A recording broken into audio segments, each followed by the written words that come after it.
Before spring break, we spent most of our time working with informational text, talking about pollination, but now we're going to move on into literature. So we're going to go back to talking about how characters feel, what lessons characters learn, and we're going to be talking about parts of a story moving forward. So we're going to start today by reading Silly Goose's Big Story.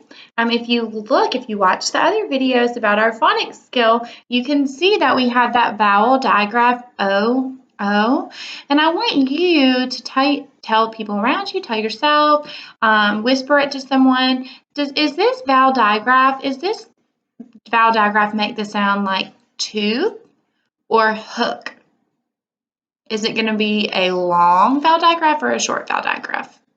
If you said long, you are correct. It is the goose, like to ooth. A good way, if you see the vowel digraph OO and you just don't know, does it make the short or the long vowel digraph sound? You can always ask yourself, you can say, I'm going to practice it both ways. I'm going to say goose. Oh, that sounds like that would be the right word. Or you could try and say goose. No, it's definitely long, goose. That's called self-checking yourself and kind of making sure when you're reading, good readers stop and they say, what did I just read? That doesn't sound right. Let me try a different sound to see if I can make sense of that word. So before we start the book, I want to go through what we're going to be doing today with the book. So when we're in the classroom, we talk about our know and our show. Well, today I've just gone ahead and made two little I can statements today. So this is really just what we're going to know by the end of the lesson. What you'll show me is through the things that you do at home. If you respond to it with a prompt that I give, or you answer some comprehension questions, you can send me pictures of those things, and that will be how you show me what you know. So today, what we're going to know, we're going to start with literature standards. Starting with standard 2, I will recount the events of Silly Goose's Big Story in order to determine the central message. So 2 big takeaways.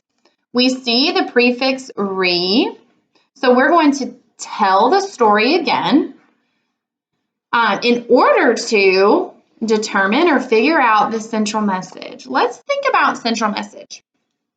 The central message is the lesson that the author wants people to learn. So not only the character, but this is a lesson you can think back and say, what can I learn from this? You kind of have to step back and look at it from different lenses. We're going to look at it from the character in Silly Goose's Big Story through that lens. And then we're also going to look closely and say, what can I learn as a reader? The next standard, we're going to go from 2 to 3. We're going to talk about describing how characters in Silly Goose's Big Story respond or react. So we're looking for action words. So I want you to tell the people around you or write it, whisper it, sing it. What is an action word? If you said verb is a word, it's an action word. If you do it, then you do it. If you do it, it's a verb. Then you are correct. So we're going to be looking for what the character does, what the character says, and what the character thinks. So those verbs, we're going to be looking for those. We're going to be seeing what does the character do when they're faced with a challenge or a major event in the story. So as we're reading today, I want you to think to yourself, every time an event happens, if I don't stop and ask, how do the characters respond? I want you to pause the video, and I want you to think how the characters respond. So we're going to go ahead and get started with Silly Goose's Big Story. And I'm going to try to hold it as close as I can so you can see.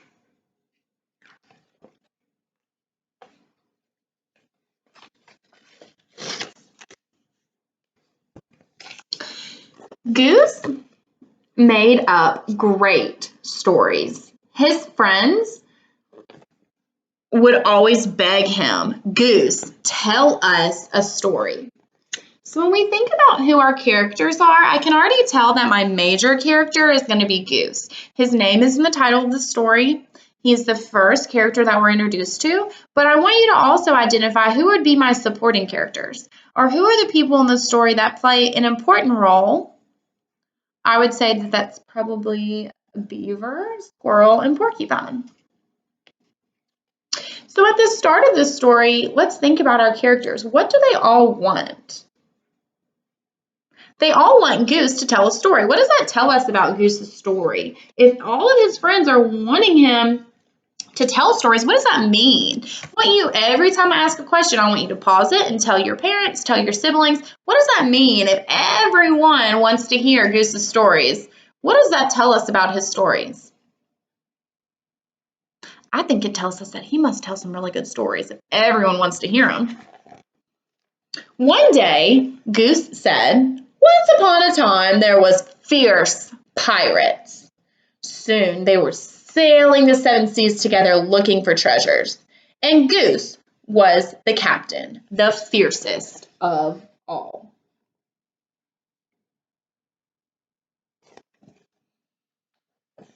Another day, Goose said, "Once upon a time there were scary dinosaurs. Soon they were roaming the earth together, hunting and growling, and naturally, Goose was the T-Rex, the scariest of them all." And you can see Goose over there. He is really trying to scare his friends. They're like, "What in the world?"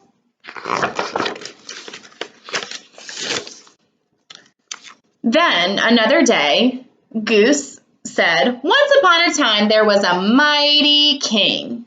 Soon they were marching through towns and hills together, conquering the world." And who got to play the king? The mightiest of all. Why, Goose, of course. How do you think the other characters in the story feel about Goose always being the leader? He was the fiercest captain of the pirate ship. He was the most dangerous dinosaur in the last game they played. He was the T-Rex. And this time, he's the king, marching through town saying that he is the mightiest of all. How do you think the characters feel?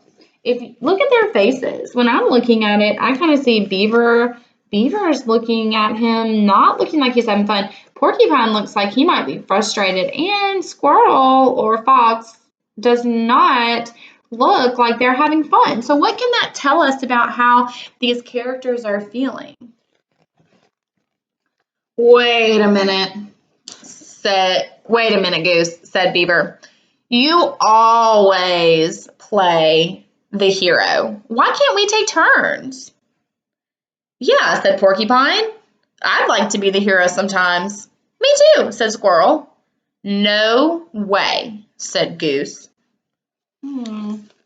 Think of a character trait that would describe someone who isn't willing to compromise. So Goose is not willing. He says, "I'm not going to let anyone else be the leader. This is my story, and this is how it's going to be." Think about a word that would describe someone like that. The word that I think of is Goose is kind of greedy. He always wants to have the best one. He doesn't like to share. He wants to always be the leader. He's kind of bossy. I think of greedy and the word bossy comes to my mind. The word greedy comes to my mind because he always wants to be the leader. And the reason I say that Goose is bossy is because listen to what he says next. "I always play the hero. Come on, keep marching." To me, if you're bossy, it's your way or no way at all. And that's kind of what I'm thinking about Goose right now. "That's selfish." Ooh, that's a good word, said his friends. But Goose wouldn't give in. "They are my stories, and I'm the hero," he insisted. They were so busy arguing, they didn't notice that someone was listening. So when we look right here, we see that someone is listening to their story. It's always a wolf. In every story, it's always the wolf that's doing something sneaky. Suddenly, the big wolf shouted, "Hello, lunch." They all screamed and ran, but poor Goose tripped on his royal cape. Wolf scooped him up in an instant. So how did all the characters respond when they realized that there was a wolf there? What actions did they take? How do you think they're feeling right now? So, you're the hero, huh?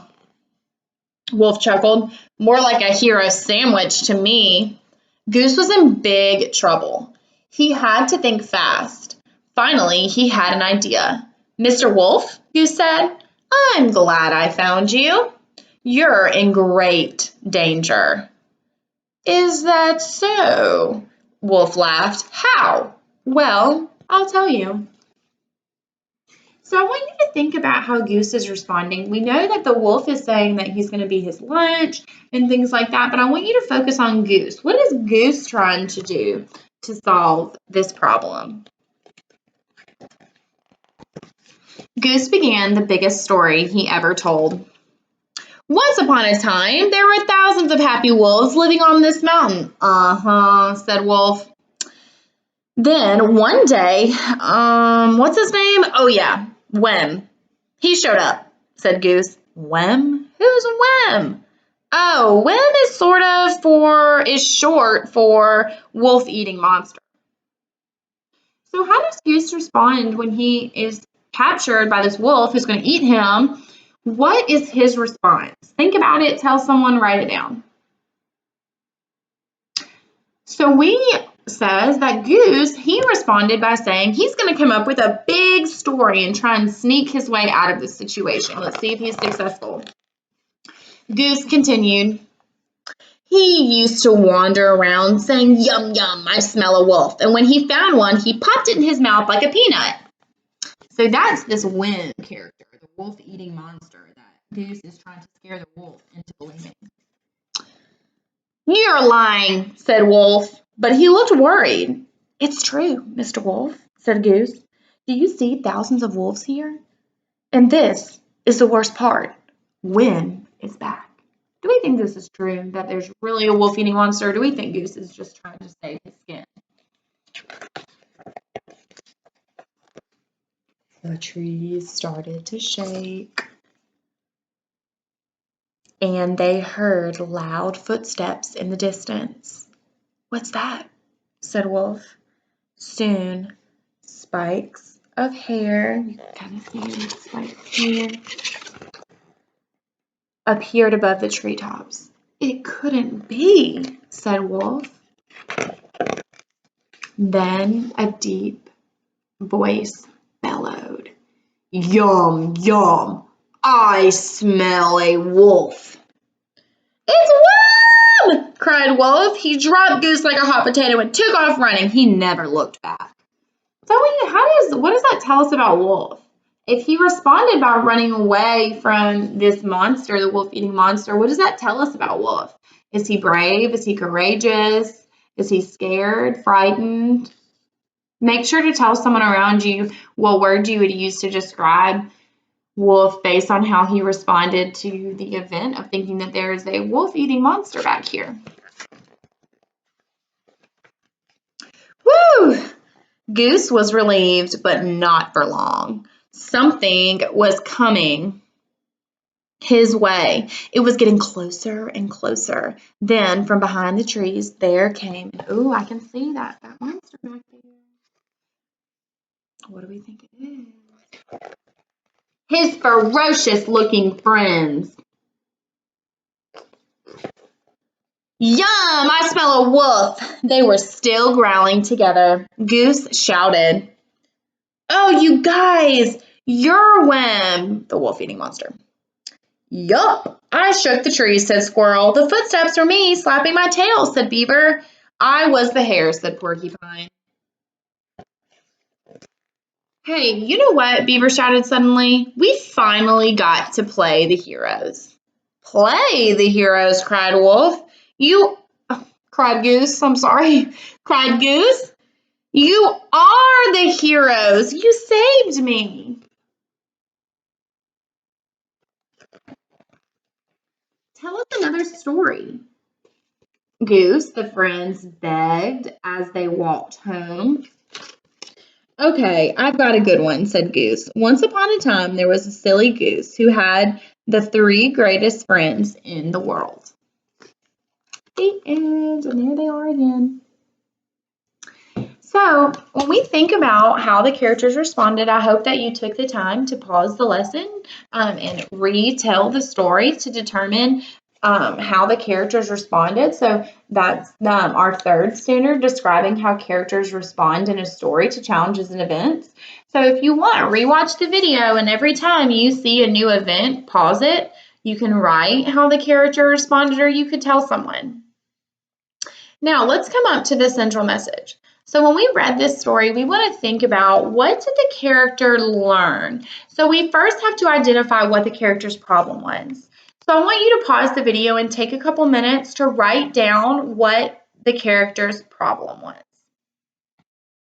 Okay, so I've identified that the problem was Goose did not take turns being the hero with his friends. That's kind of just what I identified as the problem in the story. So it initially doesn't seem like that's Goose's problem, but it's definitely his friend's problem. Goose does not like to share. Then we have another big event in the story. Goose is telling all these stories. His problem is he doesn't want to share being the leader, but then there's another big problem, the climax in the story, which we know usually is introduced in the middle of the story. So I want you to think, take a second and pause the video, and I want you to write down, just kind of like I did, or you could tell someone, however you wanted to participate. I want you to identify, what is that big event in the middle of the story that kind of has that turning point. We're introduced to another big problem. So I've just gone ahead and I've recorded that Goose is captured by the wolf. That we know that that's really the big problem in the middle of the story. So in order for us to find out what the solution is, we have to recount or retell what events happened after Goose was captured. So we know after Goose was captured, he tried to tell a story, but I want you to take a second and tell the people around you, how did Goose or Goose's friends really ultimately fix the problem that Goose was captured by the wolf? So we know that Goose tried to tell a story. That's how he tried to get out of the wolf's hands. But we know that his friends ultimately are the ones that had to save them by becoming Wim, the wolf-eating monster. We can see them back there. They became very creative and they stood on top of one another. But in order to determine the central message, we know that Goose kind of learned he couldn't fix the problem by himself. He really needed his friends. I'm going to reread this last page, and I want you to think about, what has changed with Goose? What is he willing to do that he was not willing to do at the beginning of the story? Remember, we identified at the beginning of the story that Goose did not like taking turns being the hero. So I want you to listen to this last 2 pages and identify, how is he different? Yum, I smell a wolf, they were growling together. Goose shouted with relief. Oh, you guys, you're Wim, the wolf-eating monster. Yup, I shook the tree, said Squirrel. The footsteps were me slapping my tail, said Beaver. I was Wim's hair, said Porcupine. Hey, you know what? Beaver shouted. We finally got to play the heroes. Play the heroes, cried Goose. You are the heroes. You saved me. So I want you to go ahead and pause the video, and I want you to do a little exercise. We're just on a sheet of paper, any paper you can find, pen, crayon, whatever you want to use. I want you to write down what the central message of the story was. So I want you to give at least 5 sentences. So your first sentence, you need to introduce the book and introduce the characters. After I introduce my characters, I'm going to introduce the problem. Then I'm going to introduce how the characters responded to the problem, what the solution was, and then ultimately, what did Goose learn, or what was the central message in the story. So we're going to have 5 sentences, and we want each sentence to be a 7 up. So that means each sentence of that paragraph with 5 sentences has to have 7 words. So my first sentence, I'm going to introduce the book, my character. Hey, even tell us about the setting. My second sentence, I'm going to introduce the problem in the story. My third sentence, I'm going to describe what the characters do to solve that problem. What the solution is my fourth sentence. And then my fifth sentence is going to be, what is the central message? So I'm looking forward to seeing 5-sentence paragraphs from each one of you. You could take a picture of it and send it to me. You could even type it in the comments on this YouTube channel. Any way you want to get it to me, that is fine. I just want to see what you were able to do. That's pretty easy practice for you guys. Also, I'm still going to encourage you to get on those iReady lessons. We want to do 2 reading a day and 2 math a day. So I'm about to sign off of here and go assign you some lessons, so be looking for that. Please feel free to shoot me an email. Your parents can call me or text me with any questions. I'm here for you, and we will tomorrow have another read aloud that focuses on the same 2 standards, so how characters respond to challenges and central message. But we're going to read The Little Hummingbird, and this is a beautiful story that is so perfect for kind of what we're dealing with right now. So I'm looking forward to going back into the classroom, but until then, we're going to be doing some YouTube virtual learning. I love y'all.